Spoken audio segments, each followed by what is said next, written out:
Hi, now we are analyzing CSIR June 2011 Chemical Sciences.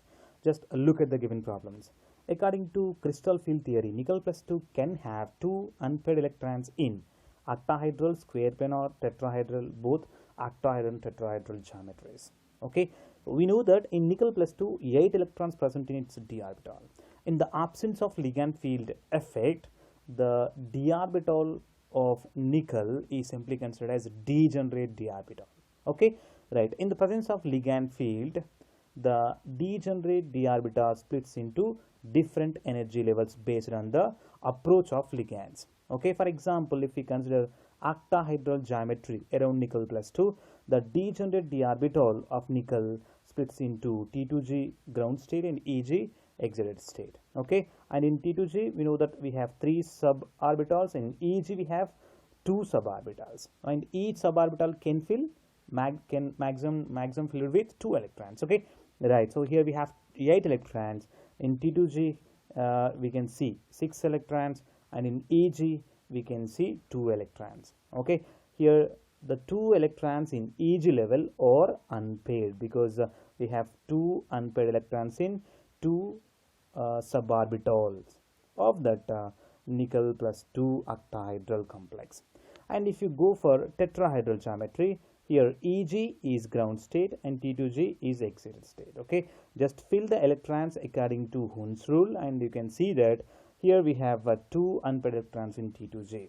Okay, and whereas if you look at a square planar geometry of nickel plus 2 complex, then the ground energy state is dxz dyz followed by dz square followed by dxy followed by dx square y square. So this is energy increasing to those orbitals. Okay, right. And just fill the electrons according to Hund's rule. You can simply get that all the electrons are paired up in different energy levels, the different suborbitals according to the energy of the square planar complex.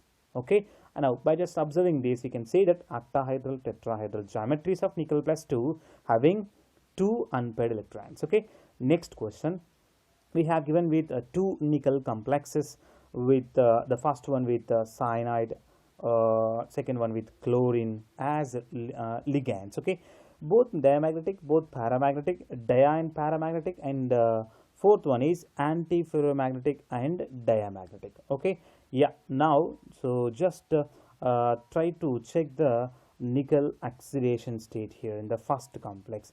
So here nickel plus 2 oxidation state, and in the second one also nickel is in plus 2 oxidation state.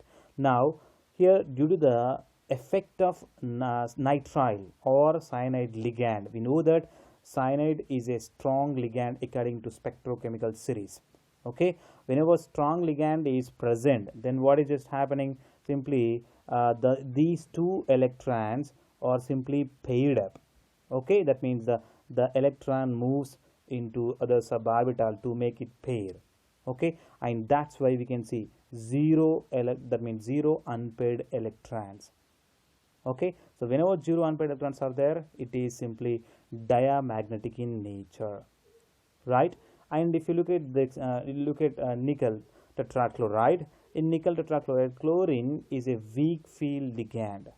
That's why here no pairing up of electrons takes place, and that's why 2 unpaired electrons can be observed for nickel tetrachloride, where nickel is in plus 2 oxidation state.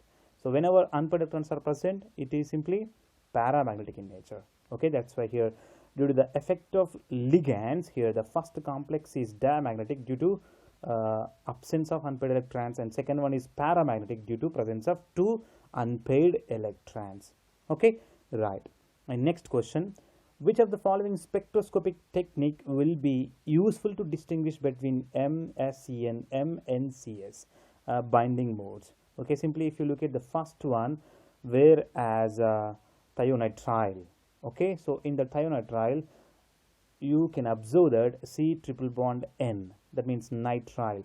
And if you look at the second one, whereas isothionitrile, where nitrogen is coordinating to the metal, whereas in the first one sulfur is coordinating to the metal, and in the second case carbon and nitrogen having 2 bonds only. We know that whenever the number of bonds increasing. That's simply indicating that increasing bond order. Whenever bond order is increasing, then bond strength increases. Whenever bond strength increases, frequency increases. Okay, now just look at the first one. In between carbon and nitrogen, bond order is 3 when we compare with carbon and nitrogen here. Okay, so whenever bond order is 3, simply higher frequency is observed when we compare with the second one. Okay, whereas carbon and nitrogen having 2 bonds only. Okay, next one, which of the following compound shows a charge transfer band? So here we have given with lanthanum nitrate, ceric ammonium nitrate, manganese plus 2 acetate, copper plus 2 sulfate, pentahydrate.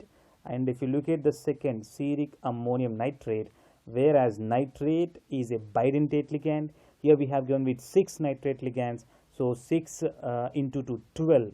Okay, that means cerium is coordinated with exactly coordinated with 12. Okay, the coordination number of cerium is 12 here. Okay, and from that simply cerium is in +4 oxidation state. Okay, +4 oxidation state because each nitrate has -1 charge here, so total charge is -6, and here we have -2 total on the complex, because here we have 2 ammonium plus.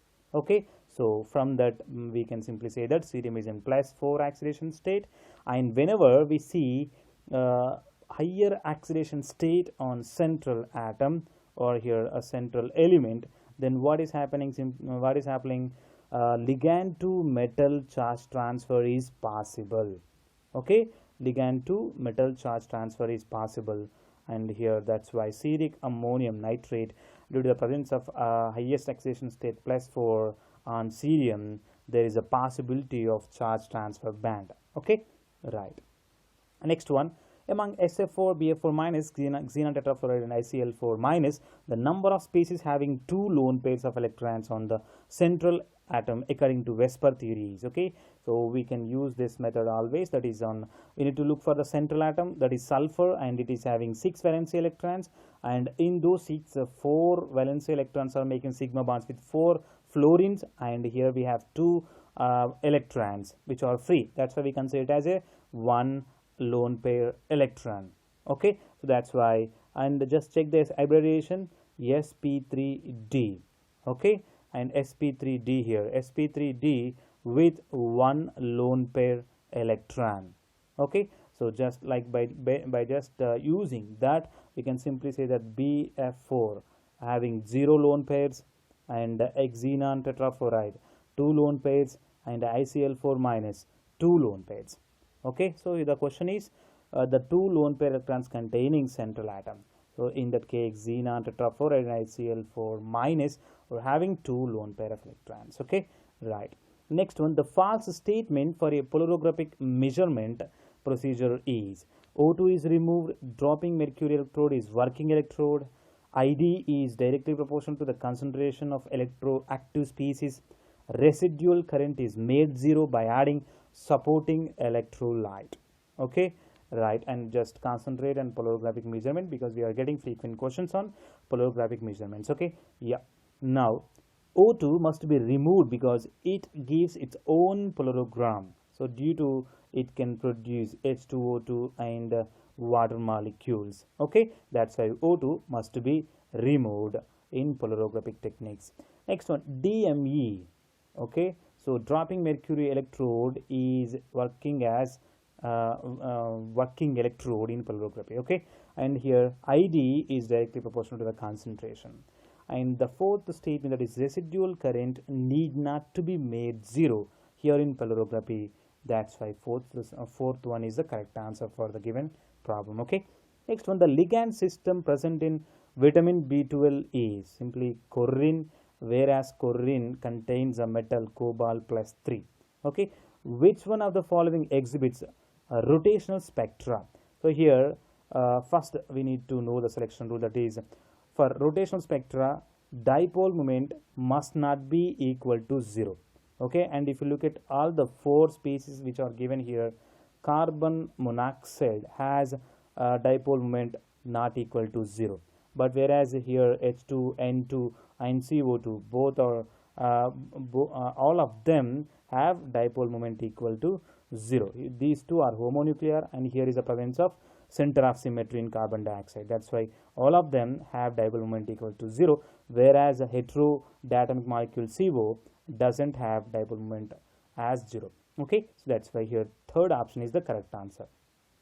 Next one, in Ziegler-Natta catalyst, the commonly used catalyst system is, so titanium tetrachloride, triethyl aluminum.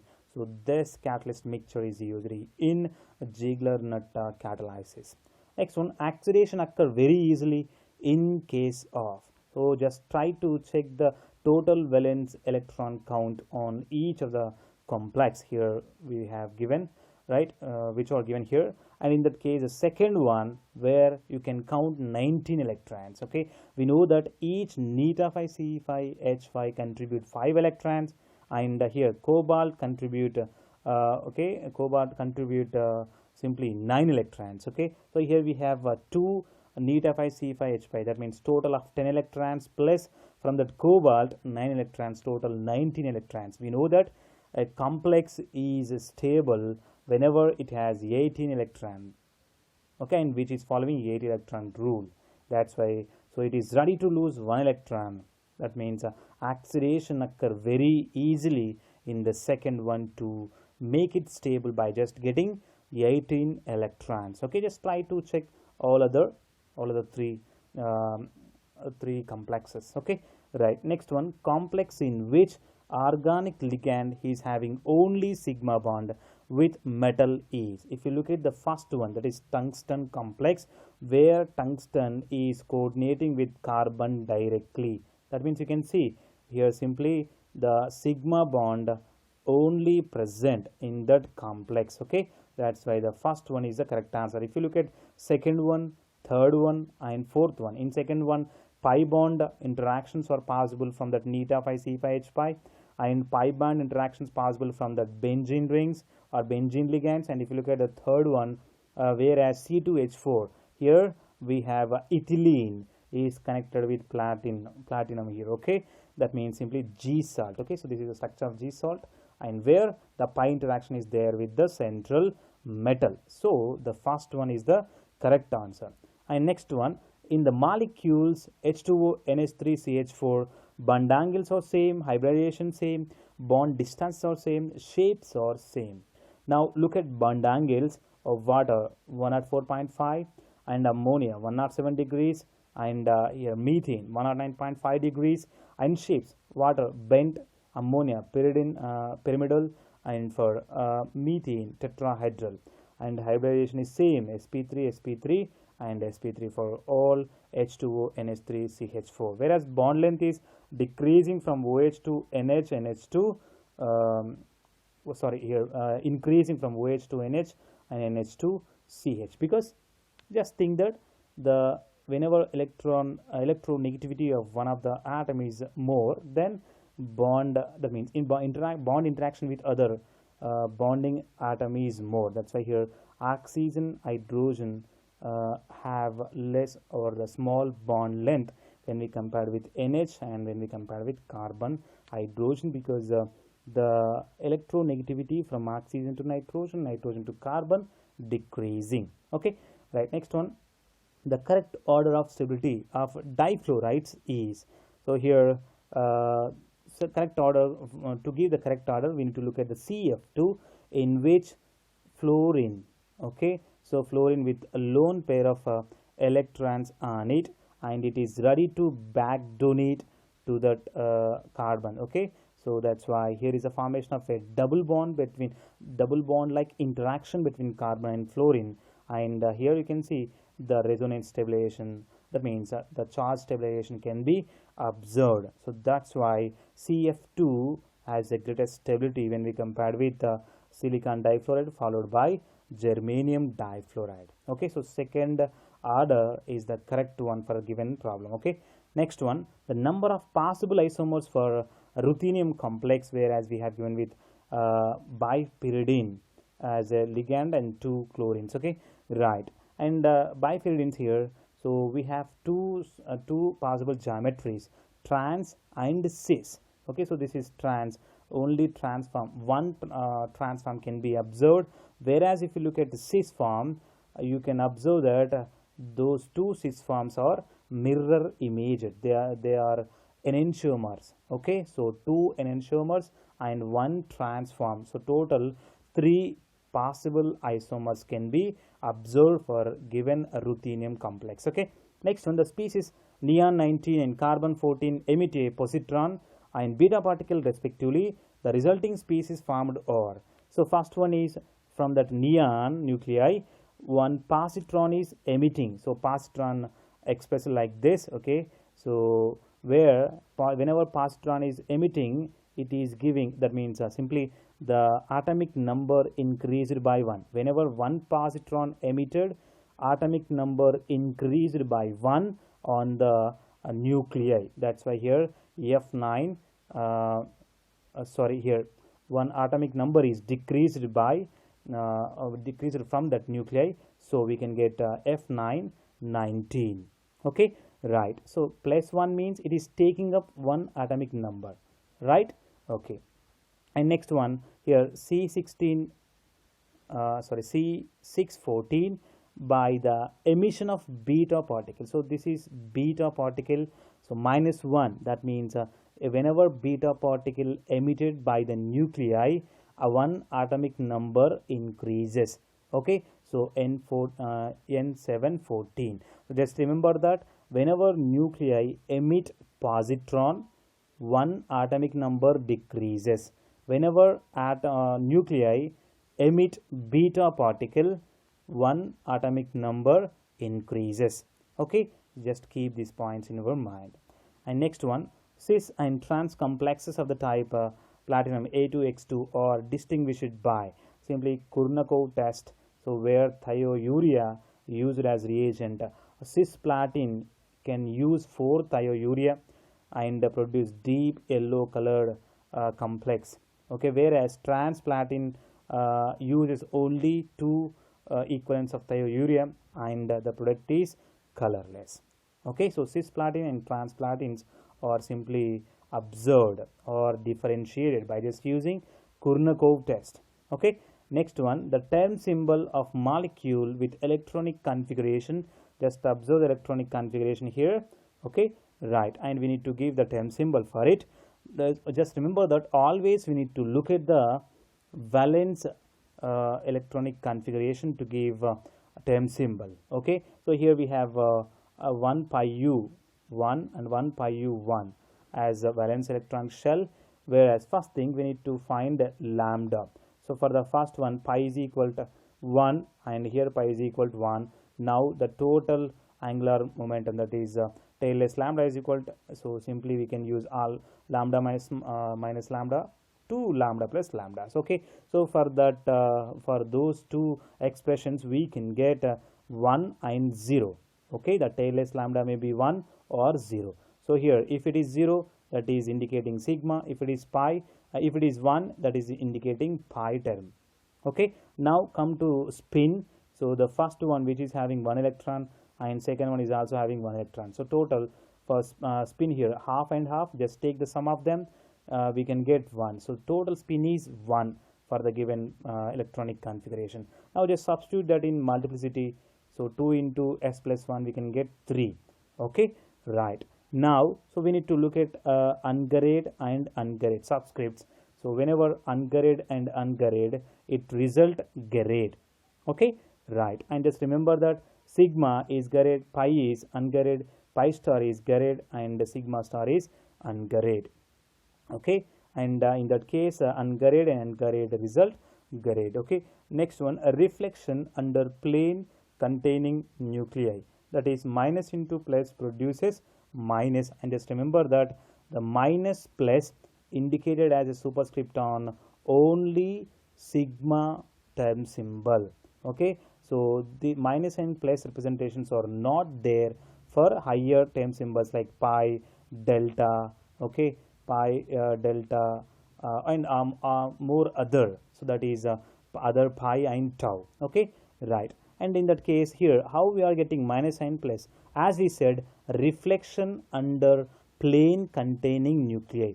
So here the first electronic term, that is simply electronic configuration 1 pi u, and second one is 1 pi u. Okay, so they are representing px and py. Okay, from that molecular orbital diagram, if we take those electronic configuration, so we can get that these two electrons can be in px and py orbital. Okay, and just take for example, if orbital along the x here, now just take a plane and which is going through y and z. In that case, whenever we take the plane, plus is reflecting backside as minus, and minus is reflecting onto the plus, that means from the above or in front of that plane. Okay, in that case, anti-symmetric. So whenever the plane is reflecting anti-symmetric, then we can take minus. So it can be observed from character tables. Okay, so whenever it is anti-symmetric with respect to plane, then we can give -1. Whenever it is symmetric, then we can give +1 for it. Now just go to py, that is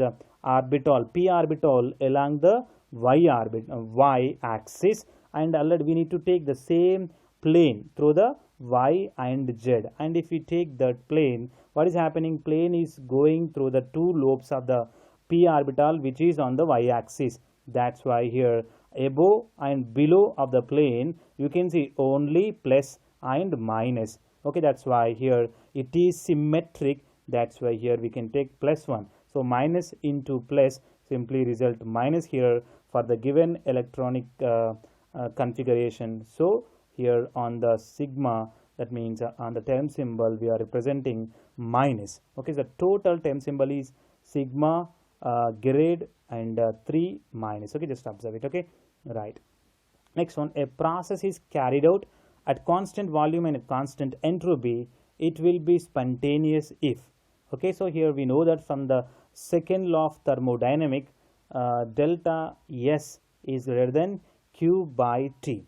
Okay, so delta S is simply indicating entropy change, Q is heat and T is temperature, and we can also represent T delta S is greater than Q and consider as equation 1. Now from first law of thermodynamics, we know that Q equals to delta U plus P delta V. Okay, so delta U is internal change, right? And from consider it as equation 2, from equation 1 and 2, so we can write T delta S is greater than delta U plus P delta V, or we can also write delta U plus P delta V minus T delta S minus less than 0. And from that, whenever we take volume and entropy as constant, that is equals to 0, then delta U less than 0. So third option is the correct answer for given problem. Okay, next one, the half-life of a zero order reaction A2 product is given by K is equal rate constant. Okay, so simply the first one, TF is equal to concentration, initial concentration of A by 2K is the correct half-life representation for zero order. Next one, for an aqueous solution at 25 degrees centigrade, the Debye-Hückel limiting law is given by. So this is log gamma plus or minus is equals to minus 0.509 z plus into z minus under root mu. Okay, here 0.509 for water at 25 degrees centigrade. Okay, next one, the microwave spectrum of a molecule yields 3 rotational constants. The molecule is, okay, here just look at some concept. Linear, whereas moment of inertia through x and y is equal, whereas through z it is 0. Whereas for spherical top molecules, the moment of inertia along x, y and z all are same. Okay, and if you look at symmetric top, here the moment of inertia along x and y is equal, whereas through the z it is not equal. Okay, and symmetric top molecules are two types, prolate and oblate. In prolate, moment of inertia along x and y are equal, and these two are greater than moment of inertia along z axis. And oblate molecules, oblate symmetric top molecules, whereas Ix, that means moment of inertia along x axis is greater than the moment of inertia along y and z. Okay, and asymmetric top molecules, whereas moment of inertia along x and y and z not equal. Okay, and for this the total energy is considered as Ex plus Ey plus Ez. Now we know that E equal to J by 2I. Here J is rotational constant and here I is moment of inertia. Okay, and from that we can say that three rotational constants along X, Y and Z. So three different rotational constants are observed for asymmetric top molecule. Okay, next one, the Q band in the vibration spectrum of acetylene is observed in the first one, CC stretching mode, bending mode, and CH antisymmetric stretching mode, and second one CH symmetric stretching mode. So Q band in the vibration spectrum of acetylene is observed in bending mode. So whenever the linearity is changed, then Q band is observed for acetylene. Okay, right. Next one, the Stark splitting for a given field is larger for a molecule AX as compared to BX. Which one of the following is true? Here mu is dipole moment. Okay, and splitting of states by an electric field is simply considered as Stark effect. Okay, for any linear molecule, that may be AX or BX, in electric field, the energy of the state with quantum number J and Mj is given by, so just observe, HCB into J plus 1 plus a J Mj mu square E square. Okay, and here E is directly proportional to mu square. Okay, so from this you can see E is directly proportional to mu square. That means so whenever energy is more, so simply whenever mu is here, just observe. So here the Stark splitting for given field is larger for molecule AX. Okay, that is energy is more for that AX, that's why mu of AX is greater than mu of BX. Okay, next one, the adsorption of a gas on a solid surface exhibits the following isotherm. Which one of the following statements is correct? So here we have taken coverage versus pressure. So we need to look at Langmuir monolayer adsorption because the given graph or flat is representing that, and theta is equal to Kp by 1 plus Kp. At low pressure, theta is directly proportional to pressure. That is, whenever pressure increasing, the coverage also increases at low pressure, and it is first order. Whereas at high pressure, Kp, that means theta is simply equals to 1, and the K simply here we cannot consider pressure. Okay, the coverage is not depending on the pressure. Okay, so you can see here, right? And from this analysis, and we can say that heat of adsorption or enthalpy of absorption is independent of coverage. Okay, so this is the assumption of Langmuir, that the binding site doesn't or has no influence on neighboring sites where the gaseous particles can absorb. Okay, so the first statement is correct one for given problem. Okay, thank you very much.